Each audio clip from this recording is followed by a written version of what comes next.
Hello guys, welcome to our channel. This is Teja. ప్రస్తుతం మనతో పాటు సీనియర్ జర్నలిస్ట్ జగదేవ్ గారు. నమస్తే సార్. నమస్తే.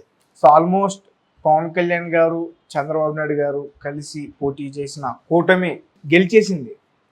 కానీ వీళ్ళిద్దరూ ఇప్పుడు అత్యవసర భేటీ ఏర్పాటు చేసుకున్నారు. అంటే దేనికి సంబంధించే ఏ విషయాలపైన ముఖ్యంగా చర్చించే అవకాశాలు ఉంటాయి ఈ వాళ్ళిద్దరి కలయికలో? కూటమిలో ప్రధాన భాగస్వామి వీళ్ళిద్దరిది. బీజేపీ కూడా ఉంది. బీజేపీని కూడా అన్ని సీట్లు తెచ్చుకోవడానికి కీలక పాత్ర వీళ్ళిద్దరు భాగస్వామ్యం కూడా ఉన్నట్టే కదా. వీళ్ళు ఆ ప్రాంతాల్లో కూడా వెళ్ళి కూడా క్యాన్వాసింగ్ చేశారు కాబట్టి. అయితే ఇక్కడ వీళ్ళిద్దరు కలయిక ఎందుకు ప్రాధాన్యత సంతరించుకుందంటే, ముందు నుంచి కూడా గత ప్రభుత్వాన్ని ఎలాగైనా కోల్దోయాలి, ఈ అరాచక ప్రభుత్వాన్ని అణిచివేయాలి అనే ఉద్దేశంతో కలిసికట్టుగా పనిచేశారు కాబట్టి, ఇప్పుడు ప్రభుత్వం స్థాపిస్తున్నారు కాబట్టి, స్థాపించేటప్పుడు ఏ అంశాల మీద చర్చ ఉంటుంది? ప్రధానంగా ఎట్లా ముందుకు వెళ్ళాలి? రాబోయే 5 సంవత్సరాలు చాలా కీలకం.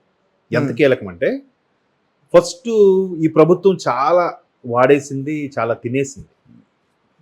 ఆ ప్రభుత్వం నుంచి ఆ సాధక బాధలన్నీ తెలుసుకొని గట్టెక్కేది ఎలా? First thing. నెక్స్ట్ ప్రమాణ స్వీకారం ఏంటి? ఎవరు ప్రమాణ స్వీకారం? అందరికీ తెలిసిందే, బాబు గారు ముఖ్యమంత్రి అభ్యర్థి. అది 9 అని కొంతమంది ట్రోల్స్ చేస్తున్నారు ఆల్రెడీ. 9ని ప్రమాణ స్వీకారం అని. మేబీ 9 అయితే అవ్వచ్చు, లేదా ఆయన జాతక రీత్యా మళ్ళీ ఏమైనా మార్పులు చేర్పులు ఉన్నా ఉండొచ్చు. ఇకపోతే నెక్స్ట్ పవన్ కళ్యాణ్ గారు, ఆ టీడీపీ అధినేతగా బాబు గారు ఓకే, జనసేనానిగా, జనసేన అధ్యక్షుడిగా పవన్ కళ్యాణ్ గారు. ఈయనకి ఎటువంటి కీ రోలు? ఈయన గెలుచుకున్న స్థానాల్లో, ఈయనకున్న ఓటింగ్ పర్సంటేజ్లో, ఈయన సమన్వయపరిచిన కీ రోల్ పోషించిన విధానంపై ఎంతవరకు ఈయనకి ఎన్ని సీట్లు ఇవ్వచ్చు అనే దాని మీద కూడా చర్చ ఉంటుంది. ఇప్పుడు పవన్ కళ్యాణ్ గారు పిఠాపురంలో పోటీ చేసినప్పుడు ఆయనకు సపోర్టుగా వర్మ గారు ఉన్నప్పుడు క్లియర్గా చెప్పేశారు, నెక్స్ట్ వర్మ గారు ఎమ్మెల్సీ అన్నట్టుగా పవన్ కళ్యాణ్ గారు ఒక సభలో చెప్పారు. ఎవరెవరైతే రెబల్స్గా మారకుండా పార్టీని అడ్డుపెట్టుకుని ఉన్నారో, ఎవరెవరైతే వ్యతిరేక ధోరణిని వ్యతిరేకంగా రివర్స్ అయిపోయి నానా మాటలు అని, మహేష్ అని ఒక ఆయన జనసేన వదిలి వైసీపీలోకి వెళ్ళారు కదా, అట్లాగా లేకుండా ఎవరెవరైతే వాళ్ళ ఆగ్రహవేశాలు కానీ వాళ్ళ ఆశని చంపుకొని కూటమి కోసం, పార్టీ కోసం, పక్క పార్టీకి, కూటమిలో ఉన్న పార్టీకి త్యాగం చేస్తారో వాళ్ళందరూ కూడా గుర్తించాలి. సార్ మధ్యలో వచ్చాను అంటే, ఒక రకంగా పవన్ కళ్యాణ్ గారు ఇప్పుడు చాలా లక్ష మెజారిటీతో ఉన్నారని కూడా మనం వింటున్నాం. సో దానికి అంతటికీ కారణం ముఖ్యంగా పవన్ కళ్యాణ్ గారే చాలా సభల్లో ఒప్పుకున్నారు. వర్మ గారు సపోర్ట్ అంత ఇంత లేదు, చాలా కష్టపడ్డారు ఆయన రేయి పగలు కూడా. సో ఆయన కూడా గుర్తు చేసుకోవాలని చెప్పి. ఖచ్చితంగా. ఎందుకంటే మీ వర్మ గారికి ఈ మధ్యకాలంలో ఒక 5-6 ఇంటర్వ్యూస్లో చూశాను. ఆయనకి ఏ ఇంటర్వ్యూ చేసినా ప్రతి జర్నలిస్టు, ప్రతి యాంకర్ అడిగిన మొట్టమొదటి ప్రశ్న ఏంటో తెలుసా? సార్, మీరు వర్మ గారుగా పిఠాపురం నియోజకవర్గం ప్రజల వరకే పరిమితం అనుకున్నాం, అంతవరకే తెలుసు. బట్ ఈరోజు పిఠాపురం వర్మ గారు అంటే దేశవ్యాప్తంగా తెలియని వాళ్ళు లేరు సార్ అంటే, అవునమ్మా, ఖచ్చితంగా అది ఆ క్రెడిట్ అంతా కళ్యాణ్ గారిదే. అసలు నేను ఏదో అనుకున్నాను, ఎందుకంటే ఇప్పుడు ఆయనతో కూటమి అయింది కాబట్టి, ఆయనతో కలిసి, అంటే మీరు సందర్భం ఎత్తారు కాబట్టి ఒకసారి అటువైపు వెళ్తున్నా, ఆయనతో కలిసి పనిచేయాలి, ఎలా ఉంటుంది, రకరకాల వార్తలు. ఆయన కొంచెం ఆవేశపరుడు అని కొంతమంది, లేదు ఆయన కొంచెం మూడీగా ఉంటాడని కొంతమంది, ఆయన అంతా ఫాస్ట్గా నిర్ణయాలు తీసుకుంటాడని రకరకాలుగా వార్తలు విన్నాను. కానీ ఆయనతో నాకు అంత పరిచయం లేదు, ర్యాపో లేదు, ఎలా ఉంటుందో. బట్ కూటమిలో భాగంగా బాబు గారు చెప్పారు కాబట్టి కలిసి నడవాలి, మా అధ్యక్షుడు ఒప్పుకున్నారు కాబట్టి వెళ్ళాలి అనుకొని ఈయనే సరే. కానీ మెగా సూపర్ స్టారు, ఒక ఇమేజ్, సూపర్ స్టార్ ఇమేజ్, పైగా పవన్ కళ్యాణ్ అసలు ఇందులోకి రావడానికి కూడా కారణం కూడా సినిమా పరిశ్రమే కదా కారణం, అంత ఇమేజ్కి. సో వ్యక్తిగతంగా మంచివాడని తెలుసు, బట్ ఇలాంటి చిన్న చిన్న ఉన్నాయి, ఎలా ఉంటుందో తెలియదు, ఎవరు తెలిసినాడు చెప్తాడు కదా. సరే అని ఈయన వెళ్ళాడంట. వెళ్ళాక కలవగానే, అయ్యో రండి, వచ్చారా, అసలు మీరు రావడం కరెక్ట్ కాదు, నేనే మీ దగ్గర రావాలి అన్నాడంట. అక్కడ ఈయనకు బౌల్డ్ అయిపోయాడంట. అరే, అలాగే ఏదో నీరు ఇవ్వడం కూడా ఆయన తీసుకొచ్చి నీరు ఇచ్చాడట. ఇప్పుడు అంత పెద్ద మా వాటర్ తండి, చాయ్ తండి ఇవ్వండి అంటే సరిపోదా?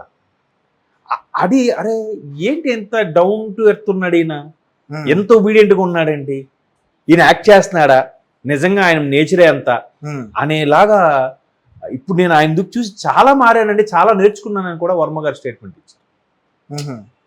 వర్మగారు కూడా చాలా ఎక్కడికక్కడ ఈ స్ట్రాంగ్ రూముల దగ్గర ఏమైనా మతలం జరుగుద్దా, లేదంటే తాయిలాలు ఇవ్వడంలో చాలా కొత్త కొత్త పుంతలు తొక్కి ఎవరో డబ్బులు ఇచ్చి కొనేస్తున్నారా అని ఆయన టీము రాత్రింబౌలు నిద్ర లేకుండా కూడా పడిగాపులు కాసిన సందర్భాలు ఉన్నాయి మొన్న జరిగిన ఎలక్షన్లో. కాబట్టి వర్మగారు కూడా భాగస్వామ్యం ఉంది. అయితే ఎటువంటి వ్యక్తుల్ని పార్టీ వదులుకోకూడదు, కాబట్టి ఎవరికి ఎవరు ఇవ్వాలి, ఇంత 21 స్థానాల్లో ఇంత స్ట్రైకింగ్ రేట్, ఇప్పుడు 90 స్ట్రైకింగ్ రేట్ ఉంది, 21కి రేపు 19 20 గెలిగిపోతుంది.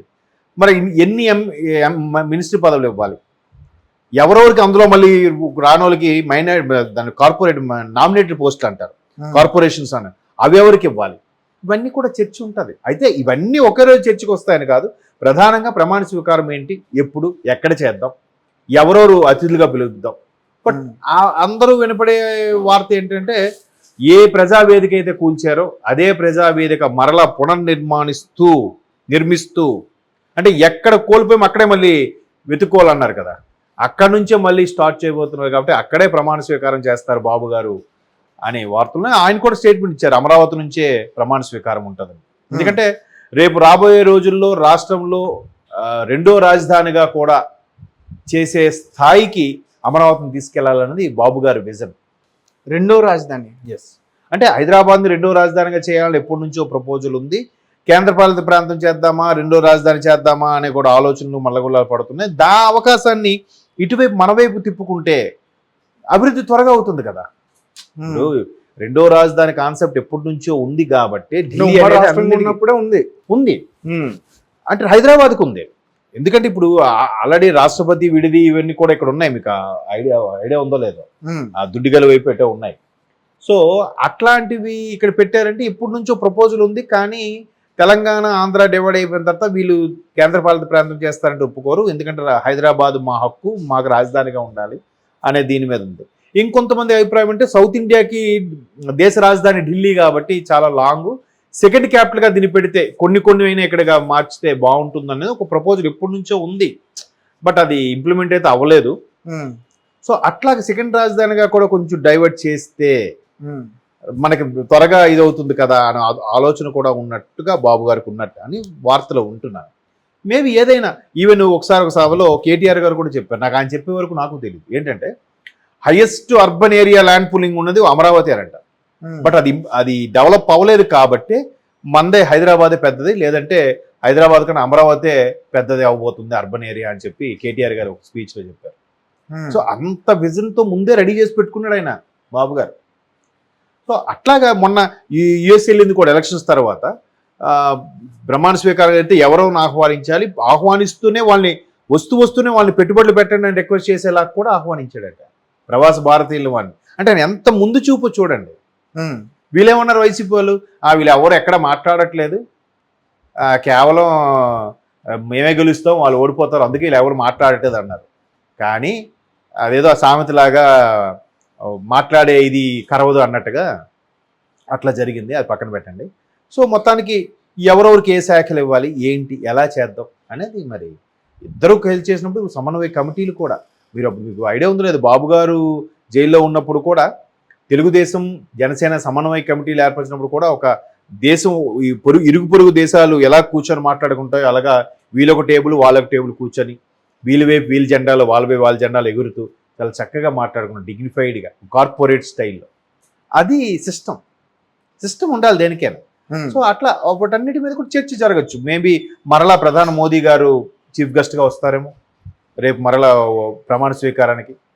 తర్వాత ఏంటి, ఏ శాఖల వేదిక మీద ఏ శాఖల వరకు ప్రమాణ స్వీకారం చేయించాలి గవర్నర్తో, మిగతావి స్ప్రెడ్ చేసినప్పుడు మళ్ళీ ఇంకెప్పుడు చేద్దాం ఏంటి, ఎట్లాగా అన్నీ టూకీగా మాట్లాడుకుంటారు. నెక్స్ట్ గవర్నమెంట్ ఫామ్ అయిన తర్వాత అప్పుడు మరలా మంత్రివర్గ సమావేశాలు, దానికి తగ్గ నిర్ణయాలు ఉంటాయి. ఇప్పుడు కేంద్రంలో కూడా బీజేపీకి మెజార్టీ తగ్గుతున్న నేపథ్యంలో మన కూటమి అక్కడ చక్రం తిప్పబోయే అవకాశం కూడా కనిపిస్తుంది. అది ఒక విధంగా రాష్ట్రానికి మంచి పరిణామం నా అభిప్రాయం. ఏదైతే తక్కువ వస్తే మనకి క్రేజ్ పెరుగుతుంది, మన సీట్ల మీదే ప్రభుత్వం ఆధారపడితే రాష్ట్రానికి మేలు చేకూరే విధంగా ఉంటుంది కదా ఏదైనా. ఇకపై అన్నీ వస్తాయి, రైల్వే జోను, స్పెషల్ స్టేటస్లు, స్పెషల్ బ్యాగులు అన్నీ వస్తాయి, చూస్తుండండి అలా. సో వాటి మీద చర్చ అనేది ఇద్దరు కూలంకుషంగా చర్చించుకుంటారు ఈరోజు.